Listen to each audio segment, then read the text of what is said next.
Oh,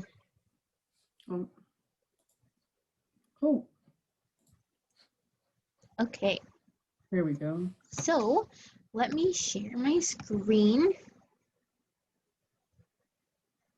This thing's in the way. So today we're going to be talking about how to get involved in the major and all the different experiences like some of us have done in our time here in the FCS major. So to start, being a teaching assistant is a way to get involved in the major and build like relationships with your professors and stuff like that. So for me, I was a teaching assistant for the parenting class in spring 2019, and the professor was Dr. McDaniel, and I don't know if any of you had him before he left, but yeah, so he left the semester like after I TA'd for him basically, so that was like his last semester. So what I did was I basically graded, there were two TAs, so half of us did the first half of the alphabet of students and then the other one did the other students. So we basically graded all assignments. Dr. McDaniel had it set up where like you had the chance to choose like what assignments you wanted to do. They just needed to add up to like the total points that you needed for the class. So we would grade all of those assignments. Actually, we graded all of them. We also graded all of the tests. And we also handed out the baby simulators for Dr. McDaniel. Like he actually had the real like baby doll that cried and stuff. So like on Fridays we would hand them out and like brief people on what to expect for the weekend. And if they had any questions, they could email us. So that's basically what I did there. It was a lot of work. I didn't take it. Oh yeah, for teaching assistants, you could take it for credit hours. I didn't take it for a credit hour. I don't know why, I just didn't. And this semester, I'm the family crisis TA, and so far all I've done is grade blog posts and one assignment. So it's a lot less work than the parenting course, but still valuable experience that I'm doing, and I'm doing it with Dr. Harple. And yeah, I'm not taking it for credit either because I didn't need any, so I'm just volunteering. So yeah, I TA'd last semester for doctorate in multicultural studies. I graded all of the exam essays and the critical book review at the end for the book. I think everyone here has taken that class. I'm sure you guys know. And I mean, and I think I graded all the jigsaw essays too. Most of it was easy, and then I mean, sometimes I would email the students like reminders of like what they should do if they want to get a better grade. I don't know. So, I mean, I was always, I'm like a really hard grader in my opinion because like I like everything perfect, especially like the grammar and stuff.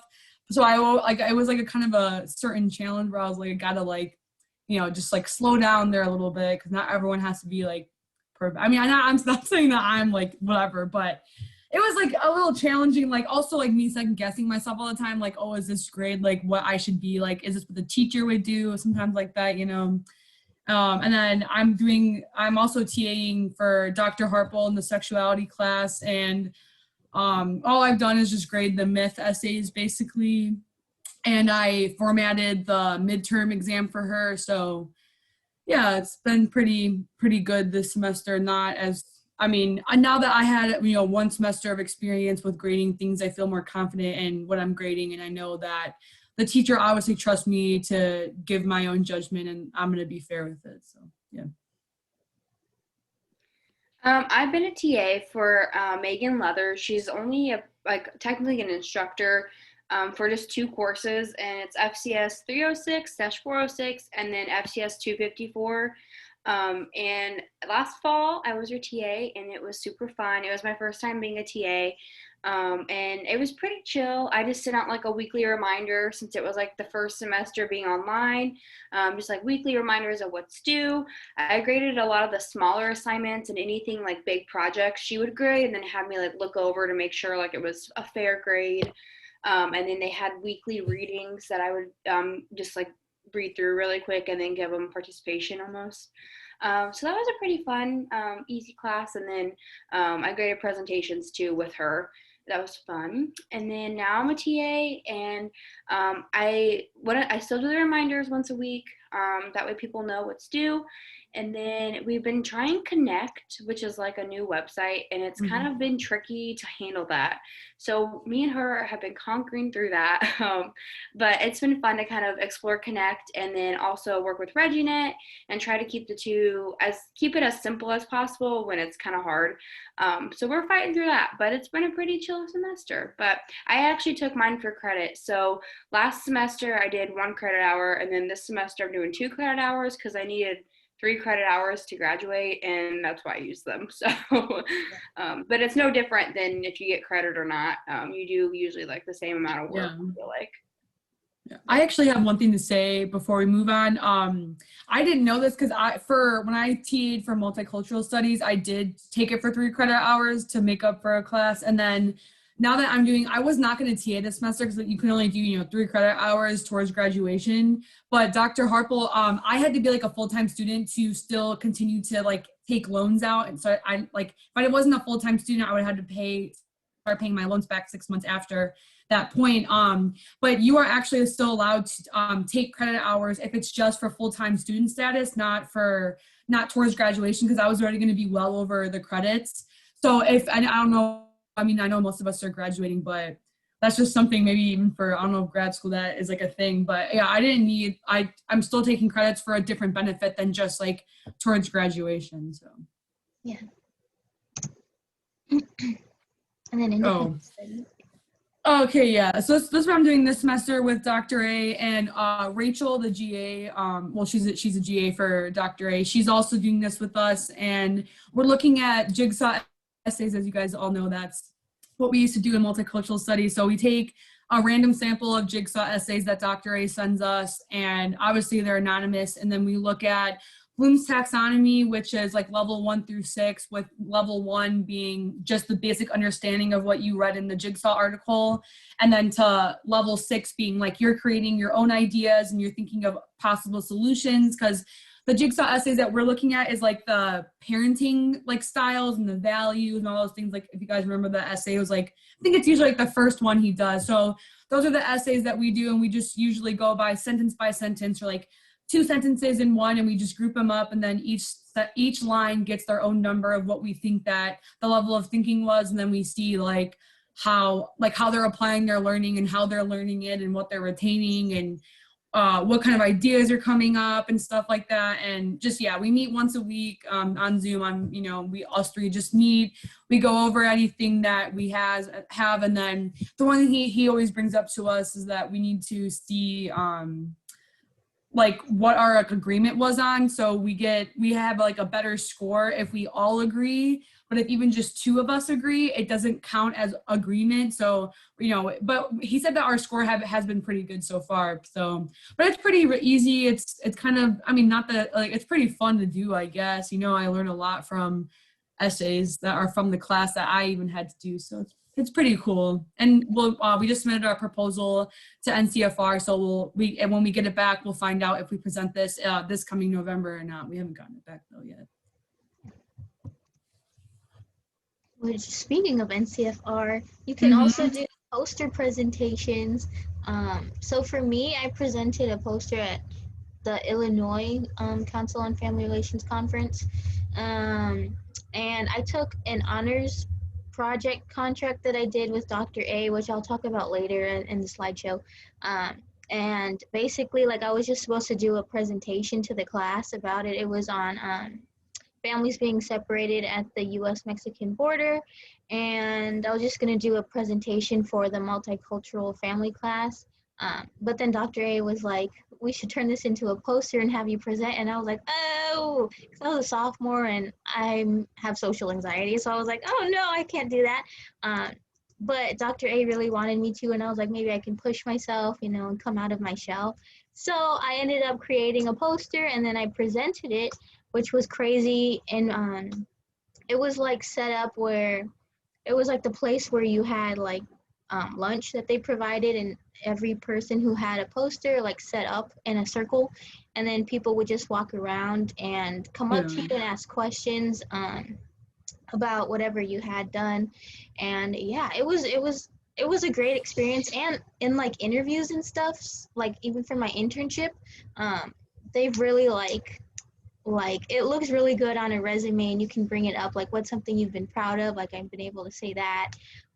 So yeah, it was a really Mhm. good experience, and I'm glad Dr. A pushed me to do it. Yeah. Yeah, he pushed me also. I went to NCFR 2019 just as a just a member that wanted to go because the whole club went that year. It was the year before COVID. And then NCFR 2020, I did a presentation because Dr. A came up to me and asked if I wanted to edit this paper, which was on post-traumatic growth, which is just like if someone that witness it or that experiences a trauma and how they like grow from it afterward, like how it makes them stronger. So then we put a presentation together or a poster together, and our submission got accepted. So but it was during COVID, so it was just over. It wasn't even over Zoom, to be honest. Ours was just like it was up there as like a PowerPoint slides, and then people could like comment in like a chat. So it did like it was a bummer that I couldn't be there because I would have loved to be there because like Rosamar said, it was how you like walk around and just go up to the ones that you want to be at and stuff. But like I said, hopefully our poster gets accepted for this coming November, and it's going to be in Baltimore. And if we do get accepted, I will be going to the conference because I'm going to present with Dr. A. So I'm hoping, because I haven't never gotten to present in person. So if anybody wants to come with me to Baltimore, come with me. Yeah. Hopefully, like this club will be able to meet like at Turner. Yeah, hopefully the Hall club and, can just come meet me there because I'll be yeah, graduated. We and will basically all will. yeah, and CFR just goes as a group. Yeah. Student ambassador. All right, Rosemar, you can kind of talk about this too, because I feel like, you're one too. But Oh, I'm not a student ambassador. oh, you're not. You're just No. filling in. Yeah, I'm just filling it. I didn't know if you were like actually, but anyways, a student ambassador. I've been one for 2 years now. This is my second year. It's been weird because like COVID, so like you can't meet in person. But basically, they like pick so many students from each major in FCS, and then you're selected. You have to like fill out an application. So I think I had to have like two professors like write like how I was in class, and then they submit it. And then you kind of represent your department. So before COVID, we would go to like open houses for like incoming students or even transfer students and kind of tell them more about ISU and the FCS department.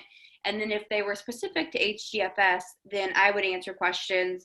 I tried to know a little bit about like food and dietetics, but I really didn't. I was like, Clint will know your answers, go to him. But everyone was super nice and it was fun because it was like a fair, like a career fair almost. Like you'd walk around and then we'd be there and like students would come up to us. Well, mainly parents. Students were afraid. But it was a great way just to like share your passion with like about ISU and our department and like what things you can do with our major. So that was really fun. And then you could also go and give tours of Turner Hall. So like you could show them the child care center and then different each part of like the different majors. So like the foods lab, you could show them. And students really like that because people don't know Turner kind of looks kind of sketchy, no offense. But people don't know that there's actually like interesting stuff in there. And like we actually have a really cool department. So I love doing that. But this year they've just been having, it's called like meet with the HGFS, and it's like a Zoom link, and they haven't had a great turnout of people actually showing up, like potential students. But usually like we would hop on and then we would hope someone would come on and like ask us questions and we'd answer them. But when I've done it before, like events, people just like ask like the basic stuff, like how do you get to know your professors and what dorm did you live in and all that stuff. So it's really fun just to like interact with students and kind of share your experience. But I really like being a student ambassador. It's been fun. We used to have a fall cookout, but we don't anymore because of COVID, but that was always fun. And free food. How do you become a student ambassador? Like I was interested in that last year and then like COVID happened and I was like, oh. Yeah. Are you a junior? Yeah. Okay. Let me get you the information. I don't think the application's like live yet, but they usually email it out to us first because they usually try to have like a returning student. But once I get the link, let me forward it to you, or I can even tell Lauren is in charge. Is it Nelson, her last name? Yeah. Lauren's in charge. So I can always email her and be like, hey, I know someone who's interested. And as soon as I get the application information, I can email it to you. Because I definitely recommend it. It's super easy and fun, and a great way to get involved. And it looks good on a resume, but that's never why you do anything.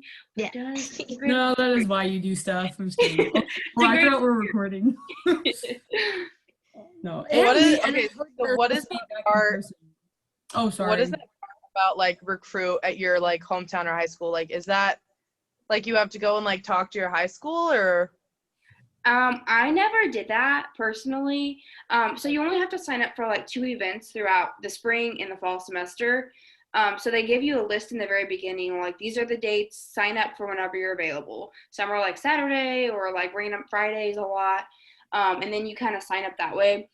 So I never did that. I think that was more of a common thing. Like they used to go to like U-High, like schools in Bloomington Normal. But I've never done that event, so I'm not really for sure what that is.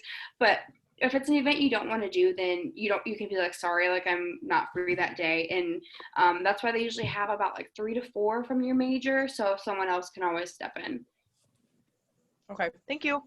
You're welcome. Okay, and then so I'm in the honors program, and for the honors program, every semester you need to do like something related to the honors program, whether that's taking like a course that is like an honors course, if you would. Like some courses offer like a regular and then an honors. So for like English, I took an honors English, you can call it. But if you don't want to do that kind of stuff, you can do an honors contract, which is basically just a project that you talk to a professor. It's like an extra assignment in a class. So this is really good for if you're trying to like build a relationship with a professor in your major, because you have to go up to them and say, hey, I'm in the honors program, I need to do something, and then you talk it over with them, and you both agree to it, and then like you send in like a form saying that this is what you're going to do, and you check in with your professor periodically throughout the semester to make sure you're on the right track. So I've done 2 of these so far, well, in total. So for the first one, like I mentioned, it was the poster that I presented at ISU CFR, and it was for the multicultural class. So for the project, you have to do something that's based on the class. So for the multicultural families class, I did it on Latino families being separated at the border, because Latino families was one topic that we discussed in the class. So I basically just researched what was happening, found a lot of pictures, found videos, and I turned that into a presentation at first, like a PowerPoint presentation, because that was just what it was going to be. But then later I turned it into a project, into a poster to present. So then I turned that into the honors program, and that counted. And that's also how I met Dr. A, because that was the first time I had a class with him. So then that was the first time I ever talked to him, was about this honors contract. And here we are today. And then last year I was in, adolescence with Dr. A again. It was with Dr. A again. And there was a section on like adolescent Latinos like experiencing parentification, because whether their like parents were in a different country or their parents were working all the time. So I did mine on parentification, Latino families, and it was just a literature review.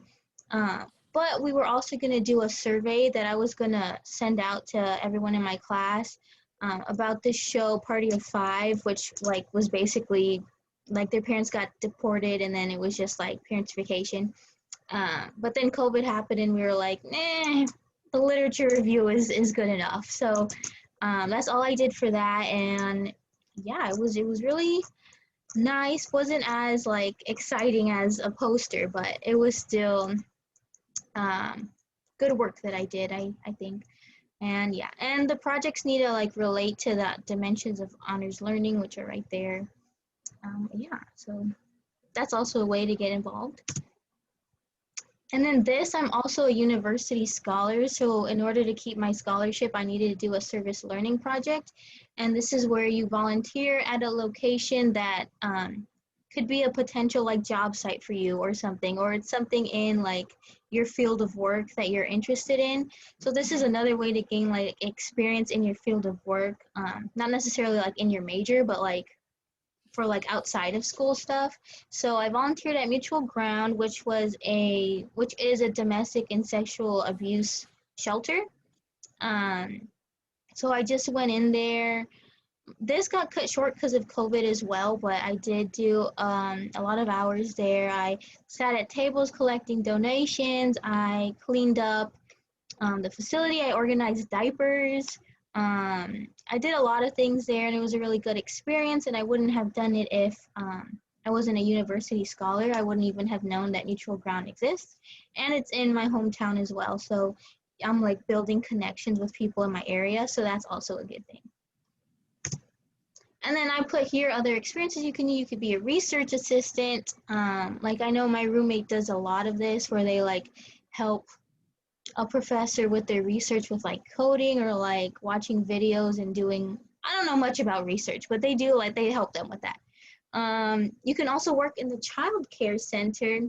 So I know for me personally, I took FCS 250, which is the preschool class, and I went into the child care center every Friday to work with the kids. And even afterwards, I got offered a position there, but I was just like too busy at the time to like accept, and I already had a job. So, but that's another way that you can get experience, and they offer it to like students in the major. So. Yeah, it's not like they like get people from outside and bring them in. So that would be good experience. And you can also volunteer at other places around the area. Like I know at the normal library, there's, I forget what it's called, but like you read with kids after school. Partners in Reading, I think it's called, yeah. And I'm sure there's a bunch of other things you can do, like at the Baby Fold, at other places too. So that's good. Does anyone have any other experiences? That was all I could think of that we didn't cover. I think that's it. But yeah, so that's how you can get involved in the major. Are there any questions, concerns? No? Well, that's all I had for today. No one has anything else to add. No, not really. I wasn't very involved. Okay. Is That's okay. I only started I only getting got involved like last year. Same, yeah.